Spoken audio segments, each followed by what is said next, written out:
Hey everybody, it is Mike, and today I'm going to do the fourth and final Horror Pack DVD for April review. This movie is the 2017 Apartment 212. The actual name of this movie when it was released was Gnaw. Yeah, I said Gnaw, like you get gnawed on by a bug. Um, and stars Penelope Mitchell is the lead actress. She's a cute little actress, good.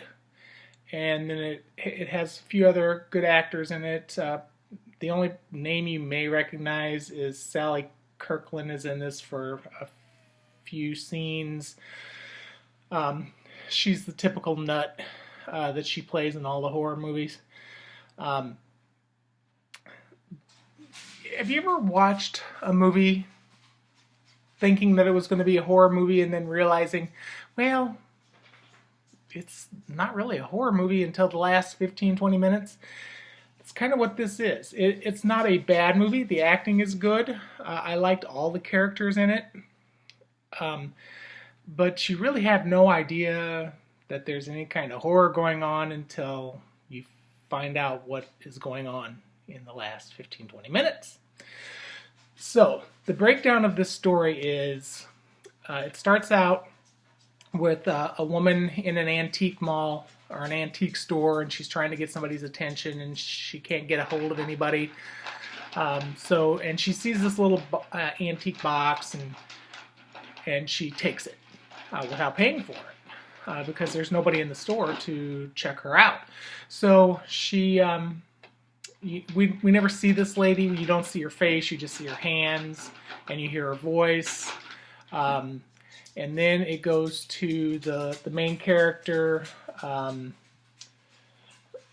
name is Jennifer. She's running away from an abusive boyfriend, and she rents this apartment, 212, in this apartment complex.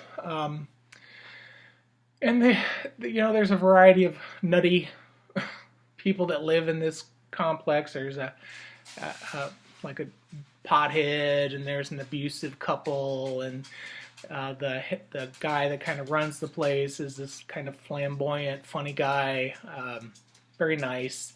And then you have Sally Kirkland, who is the manager, who is a complete witch. Constantly screaming at people when she's on camera. She's not on camera a whole lot, but yeah, so she moves into this apartment, and it's really a rundown, dated apartment. And from the first night all the way until an event happens, she constantly hears crying in the night through the vents in the house from the apartment next to her. And she finally sees the lady going into her apartment, and she tries to talk to her, and the lady is a wreck. She's got big dark markings under her eyes, like she's been beat up. She's got all these red marks all over her face, like bite mark or like scabby things all over her face and her arms. You have no idea what's going on with her. And the lead actress Jennifer decides to go and check out, see what's going on with this woman, if there's anything she can do to help. And she goes to the door, and the next thing you hear is a shotgun blast, and that woman flying through her living room window, all bloody and dead. So, after this all takes place, they try to figure out what was going on with this woman, and Jennifer is telling them, every night she was crying. She would never stop crying. She said, I could hardly ever get any sleep because of all the crying going on. And they clear out the woman's apartment, and Jennifer's helping them clear out some stuff, and she finds the same box from the antique place that you see at the beginning of the movie. And she takes it and puts it in her own apartment. And what do you know? Same stuff starts happening to her. She's waking up with all these, like, it looks like bite marks. Okay, so she has a big interview coming up because she's moved away and she's trying to get a job at this place that her good friend is working, good friend from high school is working at. But she, she has to wait until this good friend gets back from a trip before she can go in for an interview. Well, as she's waiting, she's counting the days down. Problem is, every day she wakes up, she has another bite mark. So she's trying bug sprays. She's thinking it's bed bugs. So she's trying bug sprays. She's trying all of this stuff. She's putting netting around. She's not sleeping at night. But she still ends up with another bite mark, and she can't figure out what the deal is. Okay, so long story short, she finally goes to a doctor. Well, actually, she goes to the interview and she looks so bad that she looks like a meth addict. She's all pale and shrunken, and she's got the dark circles under her eyes, and she's got all these marks all over her face and her legs and her arms. And she doesn't get the job. She doesn't even get the interview because she looks so bad that the boss and her friend are just like, we can't go on with this because what's wrong with you?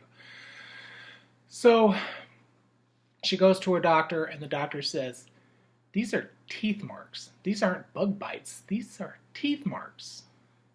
So she's like, you're being bitten by an animal or something. And she said, that's impossible.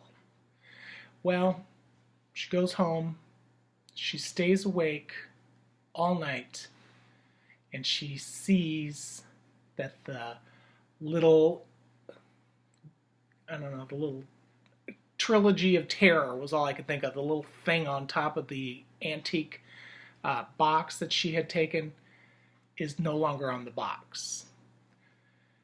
It has come to life, and it is what is attacking her. So yeah, that's the end of the movie. That's pretty much what it is her fighting this little crazy thing, whatever it is. So yeah, that was this movie. Last 20 minutes, you find out what the heck is going on. So is it a great movie? No. Is it a horrible movie? No. Is it a horror movie? I don't know. I guess towards the end. But I was most excited about this one. That's why I watched it last, and it's really the one I like the least. So of the four, I'm going to put this one in fourth place. I think I'm going to put Kiss of the Damned. This one really wasn't that bad. And I don't like vampire movies, but I will put it in third place for this bunch. I will put Rise of the Gargoyles in second, and Infected in first. None of them were terrible, and I probably would have never watched any of them if a horror pack wouldn't have sent them. In the descriptions below, I am going to let you know if you're interested in any of these, where you can find them for sale. But yeah, that's it. That is my DVD review, and I will start with my Blu-ray review next. Thanks, guys. Have a great day. Bye.